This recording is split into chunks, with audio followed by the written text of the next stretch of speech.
या बातमीचे प्रायोजक आहेत हॉटेल रोहित। हिंगोली जिल्ह्यातील कळमनुरी तालुक्यातील रामेश्वर तांडा हे भूकंपाचे केंद्र आहे। त्या ठिकाणी सकाळी 7:14 भूकंपाचा धक्का बसलाय। यासोबतच अकोला जिल्ह्यातील बाळापूर व शहरातील जुने शहर भागात या भूकंपाच्या धक्क्याचे सौम्य धक्के जाणवले आहेत। मात्र यात कोणतेही नुकसान किंवा आपत्ती झालेली नाही, अशी माहिती अकोला आपत्ती विभागाकडून देण्यात आली आहे।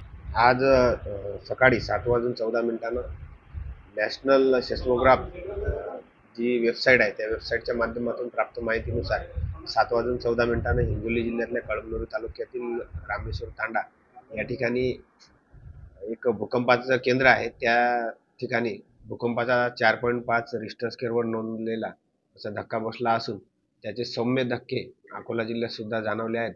अकोला शहरातील जुने शहराचा काही भाग आणि बाळापूर तालुक्यातील काही गावामध्ये याचे सौम्य धक्के जाणवल्याचे नागरिकांनी सांगितले आणि बाळापूर तहसीलदार साहेब यांनी सुद्धा याबद्दलची माहिती दिलेली आहे। परंतु या माध्यमातून असे कोणतेही नुकसान किंवा कोणतीही आपत्ती अकोला जिल्ह्यामध्ये सद्यस्थितीत उद्भवलेली नाही। नमस्कार, मी मोहन विश्वनाथ मानकर, राहणार गोडबोले प्लॉट, दापकी रोड, अकोला। आज दिनांक 9 सकाळी 7:15 सकाळी सौम्य असे धक्के लागले, पण असं वाटलं नाही की बा ते भूकंपाचे धक्के असतील म्हणून।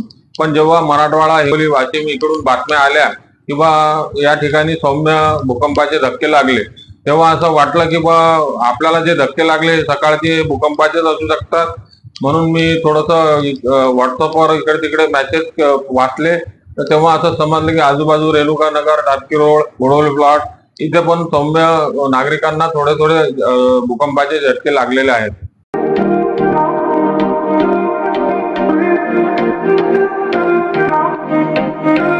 सोलापुरात व्हेज नॉन व्हेज जेवण मिळण्याचं एकमेव ठिकाण हॉटेल रोहित। चवीला टेस्ट, हॉटेल रोहितचे जेवण बेस्ट। बर्थडे पार्टी, कार्यक्रम, विविध पार्टींचे ऑर्डर्स ही स्वीकारले जातील। ग्राहकांसाठी खास पार्सलची सोय। आमचा पत्ता हॉटेल रोहित, दात रस्ता, अपोजिट कारीगर पेट्रोल पंप, सोलापूर।